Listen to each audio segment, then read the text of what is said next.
नमस्ते। दक्षिण भारत हिंदी प्रचार सभा की मध्यमा पाठ्य पुस्तक भाग 2 पगुदी 2 गद्य उரைநடை गद्य संख्या 4 उரைநடை எண் 4 டாக்டர் அப்துல் கலாம். டாக்டர் அப்துல் கலாம் பற்றி படிக்கப் போகின்றோம். பிருஷ்ட சங்கியா 39 பக்கம் எண் 39. நமக்கு எல்லோரும் பிடித்த டாக்டர் ஏபிஜே அப்துல் கலாம் பற்றி தான் இந்த பாடத்தில் நாம் படிக்கவிருக்கின்றோம். படிக்கலாமா?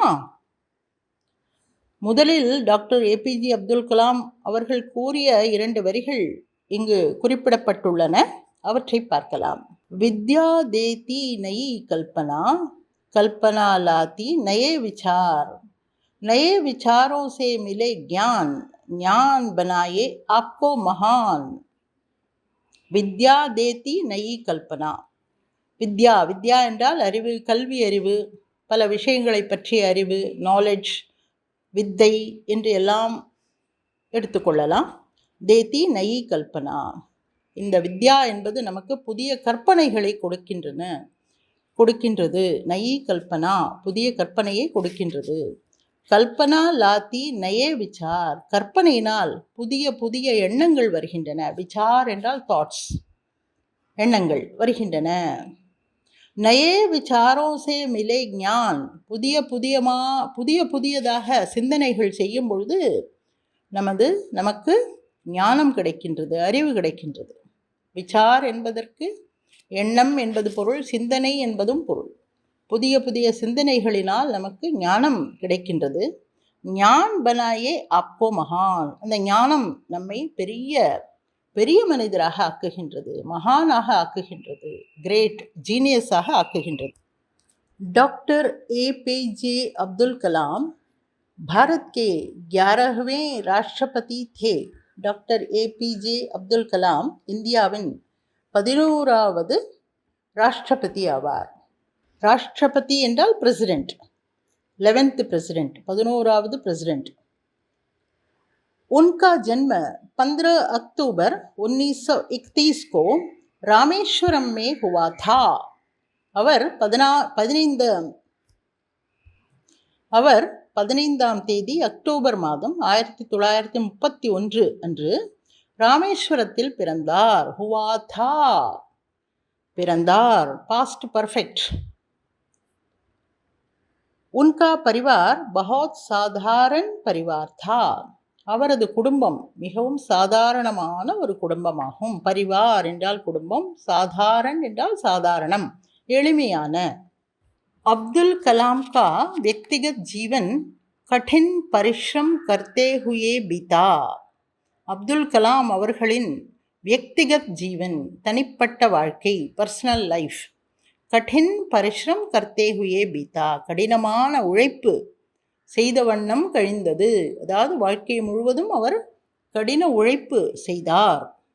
கடின் பரிஷ்ரம் என்றால் கடின உழைப்பு. வே பிரதிதின் 18 घंटे காம் கர்த்தே தே. அவர் தினமும் 18 மணி நேரங்கள் வேலை செய்தார். கண்டே என்றால் மணி நேரம். 18 மணி நேரம் வேலை செய்து வந்தார். காம் கர்த்தே தே, வேலை செய்து வந்தார்.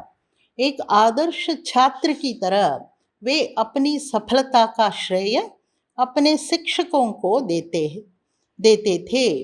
एक आदर्श छात्र की तरह, ஒரு ஆதர்சமான, ஒரு சிறப்பான, ஒரு எடுத்துக்காட்டான மாணவனைப் போல தனது வெற்றிகள் அனைத்திற்குமான அந்த புகழ்ச்சியை, எல்லா புகழும் இறைவனுக்கே என்று கூறுவார்கள் அல்லவா, அதுபோல தன்னுடைய வெற்றிகளுக்கு அனைத்திற்குமான அந்த புகழ்ச்சியை தனது ஆசிரியர்களுக்கு அவர் கொடுத்து வந்தார். அதாவது, இவ்வளவு சிறப்பான மனிதராக இருக்கின்றீர்களே, எப்படி என்றால் எனது ஆசிரியர் தான் காரணம் என்று கூறும் அளவிற்கு அவர் ஆசிரியர்களை மதித்தார்.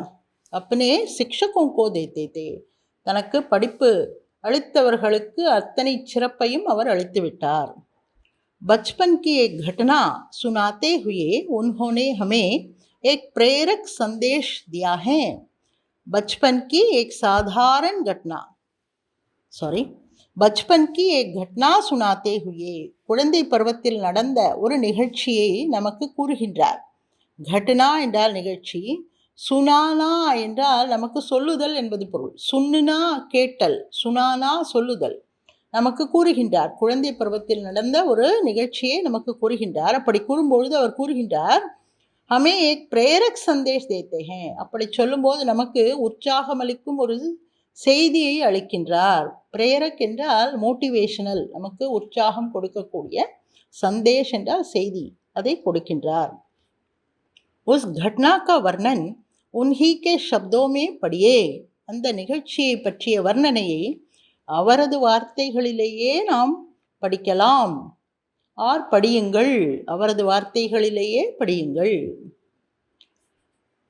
அவர் கூறுகின்றார், जब मैं 10 वर्ष का था तब 5वीं कक्षा में पढ़ता था. நான் 10 வயதாக இருக்கும் பொழுது, 10 வயது சிறுவனாக இருந்த பொழுது, 5वीं कक्षा में पढ़ता था, 5வது வகுப்பில் படித்து வந்தேன். படுத்தா தா, படித்து வந்தேன். ஜப் வரும்பொழுது தப் வருகின்றது பாருங்கள், அதையும் கவனித்துக் கொள்ள வேண்டும். மேரே அத்தியாபக் ஸ்ரீ சிவசுப்பிரமணிய ஐயர் ஹமே படா ரஹே தே, எனது ஆசிரியர் திரு சுப்பிரமணிய ஐயர், சிவசுப்பிரமணிய ஐயர் எங்களுக்கு பாடம் கற்பித்து வந்தார். படா ரஹே தே, சொல்லிக் கொடுத்து வந்தார். படுனா படானா, படுனா என்றால் படித்தல், படானா என்றால் சொல்லித்தருதல். படா ரஹே தே, சொல்லிக் கொடுத்து கொண்டே இருந்தார். என்ன சொல்லிக் கொடுத்தார் அவர்? பஞ்சி கைசே உடுத்தே ஹே, பறவை எப்படி பறக்கின்றது, பறவைகள் எப்படி பறக்கின்றன. ये प्रश्न करते हुए उन्होंने श्याम पट पर एक चिड़िया का चित्र बनाया. ये प्रश्न करते हुए, இந்த கேள்வியை கேட்ட வண்ணம், கர்த்தே ஹுயே கேட்ட வண்ணம், உன்ஹோனே அவர், ஷாம் பட் பர், ஷாம் பட் பர் என்றால் பிளாக் போர்டு, கரும்பலகை, एक चिड़िया का चित्र बनाया, ஒரு பறவையின் சித்திரத்தை வரைந்தார். பனாயா வரைந்தார், செய்தார். பனனா பனானா, பனனா என்றால் நாம் ஆகுதல், பனானா என்றால் ஆக்குதல், பனாயா செய்தார், வரைந்தார், உருவாக்கினார் என்பது பொருள். उसकी चोंच, पैर, पंख और दुम बनाने के बाद वे हमें बताने लगे कि चिड़िया कैसे उड़ती है. उसकी चोंच, चोंच என்றால் அலகு, பீக். पैर என்றால் கால், பங்க், பங்க் என்றால் இறகு, और தும், தும் என்றால் வால். பறவைக்கு வால் இருக்குமா என்று யோசிக்கின்றீர்களா? அது பின்பகுதி நீட்டிக்கொண்டு இருக்கின்றதல்லவா, அதைத்தான் வால் என்று கூறுவோம், பறவையின் வால்.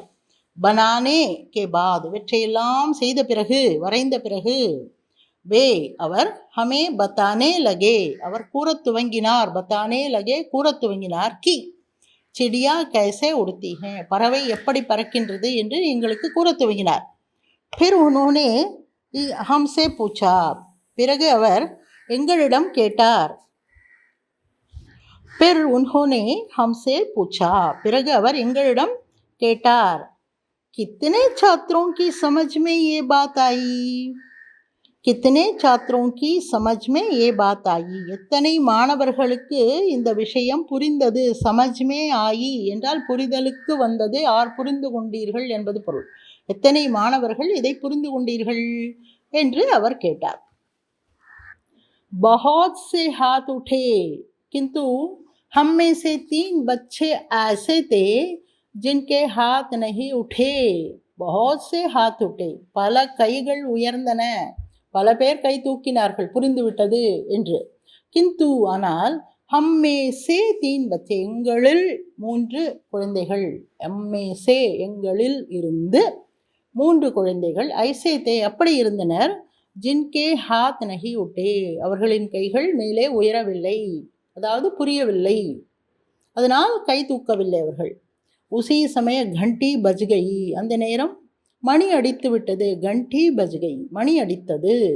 உன்ஹோனே கஹா அவர் கூறினார், அதாவது ஆசிரியர் கூறினார், ஜோ சமஜ் நஹி பாயே வே சாத்திர ஷாம் கோ மேரே கர் ஆயே, யார் இதை புரிந்து கொள்ளவில்லையோ, ஜோ சமஜ் நஹி கயே, சமஜ் நஹி பாயே யாரால் புரிந்து கொள்ள முடியவில்லையோ, वे छात्र शाम को मेरे घर आए. அந்த மாணவர்கள் சாயங்காலம் என் வீட்டிற்கு வருவார்களாக. घर पर आए வருவார்களாக என்று அவர் கூறினார். शाम को हम सब उनके घर पहुंच गए. சாயங்காலம் நாங்கள் அனைவரும் அவரது வீட்டை சென்று அடைந்தோம். பहुंच गए சென்றடைந்தோம். वे हमें சமுத்திர தட் லே கயே அவர் எங்களை சமுத்திர தட் சமுத்திரக்கரைக்கு லே கயே அழைத்து சென்றார். சமுத்திர தட் சமுத்திரக்கரை. ஹமே ஹம் ப்ளஸ் கோ ஹம்கோ என்பதன் சுருக்கம் ஹமே. उन्होंने एक चिड़िया की ओर इशारा करते हुए कहा, देखो पंख पर ध्यान दो, पंख फड़फड़ा रहे हैं. अब दुम उठी, पंख हिले और दिशा बदल गई. என்ன சொன்னார்? उन्होंने एक चिड़िया की ओर इशारा करते हुए कहा அவர் ஒரு பறவையை நோக்கி காட்டிக்கொண்டே, இஷாரா கண்ணா என்றால் அதை காட்டுதல், சுட்டி காட்டுதல், அதை சுட்டி காட்டிக்கொண்டே கூறினார், தேகோ பார், பங்க் பர் தியான் தோ அந்த இறக்கைகளின் மேல் கவனம் செலுத்து. பங்க் பர் தியான் தோ இறக்கைகளை பார், கவனம் செலுத்து. பங்க் படபடா ரஹே ஹேன் இறக்கைகள் படபடபட என்று செய்கின்றது பார். பறப்பதற்கு முன்பு பறவைகள் இறக்கைகளை படபடா என்று அடித்துக்கொள்ளும். அதற்கு பட்படானா என்று கூறுவார்கள். பட்படா ரஹே ஹேன். அப் தும் உட்டி, தும் உட்டி என்றால் வால் மேலே தூக்குகின்றது. பங்கு ஹிலே இறக்கைகள் அசைகின்றன. और திஷா பதல் கயி திசை மாறுகின்றது. திஷா பதல் கயி என்றால் திசை மாறுகின்றது, மாறிவிட்டது. अच्छा ये बताओ चिड़िया कैसे उड़ती हैं. சரி, இப்பொழுது சொல்லுங்கள், பறவைகள் எப்படி பறக்கின்றன? कैसे उड़ती हैं எப்படி பறக்கின்றது? कार और हवाई जहाज में मशीन लगी होती हैं, चिड़िया में ऐसा क्या होता है? कार और हवाई जहाज में कार மற்றும் ஆகாய விமானம், ஹவாயி ஜஹாஸ் என்றால் ஆகாய விமானம், அவற்றில் மஷீன் லகி ஹோத்தி ஹை மஷீன் பொருத்தப்பட்டு உள்ளது, இயந்திரம் பொருத்தப்பட்டு உள்ளது. லகி ஹோத்தி ஹே என்பதற்கு இங்கு பொருத்தப்பட்டுள்ளது என்பது பொருள். சிடியாமே ஐசே கியா ஹோத்தா ஹே இந்த பறவையில் அப்படி என்ன இருக்கின்றது? மஷீன் இயந்திரங்கள் இருப்பது போல, கார் ஏரோப்ளேன் ஆகியவற்றுக்கு இயந்திரங்கள் இருப்பது போல பறவைகளுக்கு என்ன இருக்கின்றது பறப்பதற்கு என்று ஆசிரியர் கேட்டார். மைனை கஹா நான் கூறினேன், இஸ்மே ஜீவன் ஹோத்தா ஹே இதில் உயிர் இருக்கின்றது. ஜீவன் என்றால் உயிர். உன்ஹோனே கஹா அவர் கூறினார், ஹா சபாஷ் ये जीवन ही है जो हमारे मस्तिष्क को बनाए रखता है. அவர் கூறினார், ஹா சபாஷ், ஆஹா கிரேட், சபாஷ். ये जीवन ही है இந்த உயிர்தான், இந்த உயிர் என்பதுதான் ஹமாரே மஸ்திஷ்கோ நமது மூளையை, மஸ்திஷ்க என்றால் மூளை, பிரெயின், பனாயே ரக்தா ஹே அதை துடிதுடிப்பாக, உயிருள்ளதாக, உயிரோட்டமுடையதாக வைக்கின்றது இந்த உயிர் தத்துவம்தான் என்று அவர் ஆசிரியர் கூறினார்.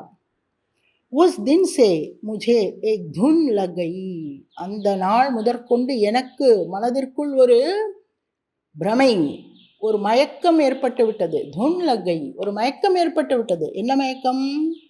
मैं 10 वर्ष का था எனக்கு அப்பொழுது 10 வயது. लेकिन मुझे चिड़िया का उड़ना पाठ பிரேரணா தேனே லகா ஆனால் எனக்கு பறவைகளின் பறத்தல் என்ற அந்த பாடம் மிகுந்த உற்சாகத்தை கொடுக்க துவங்கியது. பிரேரணா தேனே லகா உற்சாகத்தை கொடுக்க துவங்கியது. உடான் என்றால் பறத்தல். ஏரோப்ளேனுக்கு கூட உடான் என்று கூறுவார்கள். நீங்கள் ஏரோப்ளேனில் பயணிக்கும் போது கவனிக்கலாம், அந்த பெண்மணி கூறுவார் உடான் என்று. உடான் என்றால் பறக்கும் ஒரு இயந்திரம். ஏரோப்ளேனுக்கு உடான் என்ற ஒரு சொல்லும் பயன்படுத்தப்படுகின்றது. சிடியாக்கா உடான் பறவைகள் பறத்தல் என்ற பாடம், அந்த பாடம் எனக்கு உற்சாகத்தை கொடுத்தது. மை குச் கர் குசர்னா சாஹ்தா நான் ஏதாவது செய்துவிட்டு செல்ல வேண்டும் என்று விரும்பினேன். கர் குசர்னா என்றால் செய்துவிட்டு போக வேண்டும் என்று விரும்பினேன். नन्ही चिड़िया इतनी ऊंचाई तक उड़ सकती है तो मनुष्य क्यों नहीं उड़ सकता. இந்த சிறிய பறவை, நன்ஹி சிடியா, இந்த சிறிய பறவை இத்தினி ஊஞ்சாய் தக், இந்த உயரம் அளவிற்கு, உடு சக்தி ஹேதோ, பறக்க முடியும் என்றால், மனுஷ்ய கியோ நெகி உடு சக்தா, மனிதனால் ஏன் பறக்க முடியாது, மனிதன் ஏன் பறக்கக்கூடாது, மனிதன் ஏன் பறக்க மாட்டான் என்றெல்லாம் அவர் நினைக்க துவங்கினார். मेरे शिक्षक इतने अच्छे थे कि उन्होंने मुझे स्वप्न में उड़ने के भाव को साकार करने का मनोबल दिया. மேரே சிக்ஷக், எனது ஆசிரியர்கள், இத்தனே அச்சேதே, எவ்வளவு நல்லவர்கள் என்றால், உன்ஹோனே அவர்கள், முஜே என்னை, ஸ்வப்னமே உடனேக்கே பாவுகோ, சுப்பனத்தில் கனவில் பறக்கும் அந்த எண்ணத்தை, கனவில் நான் பறந்து கொண்டிருந்தேன், எப்படி பறக்க வேண்டும் என்றால் மனதில் சிந்தனை செய்து கொண்டே இருந்தேன், அந்த எண்ணத்தை சாகார் கர்ணேகா, நினைவாக்குவதற்காக, கனவை நனவாக்குவதற்காக, உயிரோட்டமுடையதாக செய்வதற்காக, மனோபல் தியா, எனக்கு மனதில் பலத்தை கொடுத்தார்கள், கான்ஃபிடன்ஸை கொடுத்தார்கள், நம்பிக்கையை கொடுத்தார்கள். அடுத்தது, स्कूली शिक्षा पूर्ण करके मैंने मद्रास इंस्टीट्यूट ऑफ टेक्नोलॉजी से एरोनॉटिकल इंजीनियरिंग की डिग्री प्राप्त की. स्कूली शिक्षा पूर्ण करके, பள்ளி படிப்பை முடித்த பிறகு, முழுமை செய்த பிறகு, மைனே நான், Madras institute of technology, Madras institute of technology என்ற ஒரு நிறுவனத்தில் ஏரோநாட்டிக்கல் இன்ஜினியரிங், ஏரோநாட்டிக்கல் இன்ஜினியரிங் என்பது படிப்பு, ஒரு படிப்பு, ஆகாய விமானம் பற்றிய படிப்பு, கி டிகிரி பிராப்த் கி, அந்த டிகிரியை நான் பெற்றேன். உஸ்கே பாத் இஸ்ரோ, அதாவது ISRO, Indian space research organisation, भारतीय अंतरिक्ष अनुसंधान संगठन में रॉकेट इंजीनियरिंग का कोर्स करके वहीं से अपने कैरियर की शुरुआत की. அதன் பிறகு, इसके बाद, அதன் பிறகு, இஸ்ரோ, இஸ்ரோ என்பது ISRO என்பதன் சுருக்கம், ISRO, சாரி, इसके बाद, இதன் பிறகு, இஸ்ரோ, இஸ்ரோ என்பது இந்தியன் ஸ்பேஸ் ரிசர்ச் ஆர்கனைசேஷன் என்பதன் சுருக்கம், அதை ஹிந்தியில் பாரதிய அந்தரிக்ஷ அனுசந்தான் சங்கடன் என்று கூறுவோம். இதிலிருந்து ராக்கெட் இன்ஜினியரிங்கா, ராக்கெட் இன்ஜினியரிங், ராக்கெட் எப்படி செலுத்துவது என்ற பற்றிய பொறியியல், இன்ஜினியரிங் என்பதை தமிழில் பொறியியல் என்போம், கா கோர்ஸ் கற்கே, அந்த பாடத்தை படித்து, அப்பனே கேரியர் கி शुरुआत की, எனது வாழ்க்கையை துவங்கினேன், வாழ்க்கை பயணத்தை துவங்கினேன். मेरे शिक्षकों ने मुझे इतना ऊंचा उठा दिया कि उनके कारण ही मैं आज बुलंदियों को छू रहा हूँ. मेरे शिक्षकों ने, எனது ஆசிரியர்கள், मुझे என்னை, இத்தனா ஊஞ்சா உठा दिया, இந்த அளவுக்கு உயரமாக என்னை தூக்கி விட்டார்கள், உठा दिया, தூக்கி விட்டார்கள், கி உன்கே காரண் ஹி, அவர்கள் காரணத்தினால்தான், அவர்களால் தான், मैं आज बुलंदियों को छू रहा हूँ, இப்பொழுது நான் மிக உயரங்களை தொட்டு கொண்டிருக்கின்றேன். புலந்தி என்றால் உயரம், மிக உயரம், மிக உயரத்தை இன்று நான் தொட்டு கொண்டிருக்கின்றேன் என்றால் அதற்கு காரணம் என் ஆசிரியர்கள் தான் என்று அவர் கூறுகின்றார். हमारे जीवन में हमें शिखर पर लाने वाले 3 व्यक्ति होते हैं. இங்கே நமக்கு கூறுகின்றார் அவர், நமது வாழ்க்கையில், हमारे जीवन में, நமது வாழ்க்கையில், हमें நம்மை, शिखर पर लाने वाले சிகரத்திற்கு கொண்டு செல்பவர்கள், 3 व्यक्ति ही होते हैं, 3 பேர்கள் தான் நம்மை மேலே சிகரத்திற்கு அழைத்து செல்பவர்கள். அவர்கள் யார்? வே ஹே, அவர்கள், மாதா தாயார், பிதா தந்தையார், और குரு மற்றும் குரு நமது ஆசிரியர். ये तीनों ही हमारे मन में सर्वोत्तम विचार और चरित्र का बीजारोपण कर सकते हैं.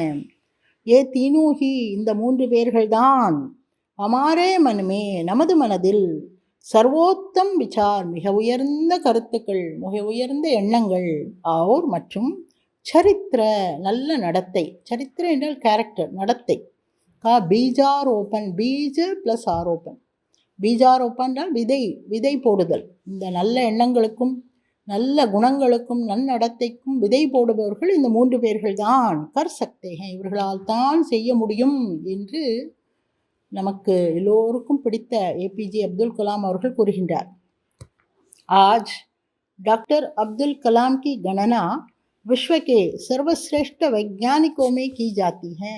இன்று டாக்டர் ஏபிஜே அப்துல் கலாம் அவர்களை நாம் உலகத்தின் மிகச்சிறந்த விஞ்ஞானிகளில் ஒருவராக கருதுகின்றோம். கணனா என்றால் ஹீ இஸ் கவுண்டட் அப்படின்ற ஆங்கிலத்தில் கூறுகின்றோம் அல்லவா, அதைத்தான் அப்துல் கலாம் கி கணனா, அப்துல் கலாமை நாம் உலகத்தின் மிகச்சிறந்த விஞ்ஞானிகளில் ஒருவராக கருதுகின்றோம். भारत के उपग्रह संबंधी कार्यक्रमों में इनका महत्वपूर्ण योगदान रहा. भारत के उपग्रह संबंधी कार्यक्रमों में इनका महत्वपूर्ण योगदान रहा. இந்தியாவின் செயற்கைக்கோள் சம்பந்தப்பட்ட நிகழ்ச்சிகளில் இவரது பங்களிப்பு மிக உயர்ந்ததாக மிகச்சிறந்ததாக இருந்தது. உபகிரக என்றால் செயற்கைக்கோள், ஆர்டிஃபிஷியல் சேட்டலைட். காரியக்கிரம் என்றால் நிகழ்ச்சிகள், செயல்பாடுகள். மகத்துவபூர்ண யோகதான் என்றால் மிகச்சிறந்த பங்களிப்பு, யோகதான் என்றால் பங்களிப்பு. ரஹா இருந்தது. பாரத் சர்க்கார் ने इनको पद्म भूषण, पद्म विभूषण और भारत रत्न जैसे सर्वोच्च राष्ट्रीय सम्मानों से विभूषित किया. भारत सरकार ने, இந்திய அரசாங்கமாகப்பட்டது, इनको இவருக்கு பத்மபூஷன், பத்ம விபூஷன் மற்றும் பாரத் ரத்ன போன்ற, ஜெய்சே போன்ற சர்வோச்ச ராஷ்டிரிய சம்மானோசே மிக உயர்ந்த தேசிய விருதுகளால், சம்மான் என்றால் விருதுகள், மரியாதைகள், விபூஷித் கியா அலங்கரித்தது, விபூஷித் கியா என்றால் அலங்கரித்தது. छात्रों, देखा एक साधारण सी घटना जीवन की दिशा को ही बदल देती है. மாணவர்களே பார்த்தீர்களா, ஒரு சாதாரண நிகழ்ச்சி வாழ்க்கையின் போக்கையே மாற்றிவிடுகின்றது. ஏக் சாதாரண சி கட்டனா, ஒரு சாதாரணமான நிகழ்ச்சி, ஜீவன் கி திஷா கோ வாழ்க்கையின் போக்கையே பதல் தேத்தி ஹே மாற்றி விடுகின்றது. इसलिए तुम भी हर विषय का अध्ययन ध्यान से करना सीखो. எனவே நீயும் ஒவ்வொரு விஷயத்தையும் கவனமாக கவனமாக அறிந்து கொள்ள, கற்றுக்கொள்ள, தெரிந்து கொள். அத்தியன் கர்னா என்றால் ஸ்டடி, அறிந்து கொள்வதில், அதை ஆராய்ந்து புரிந்து கொள்வது என்பது பொருள்.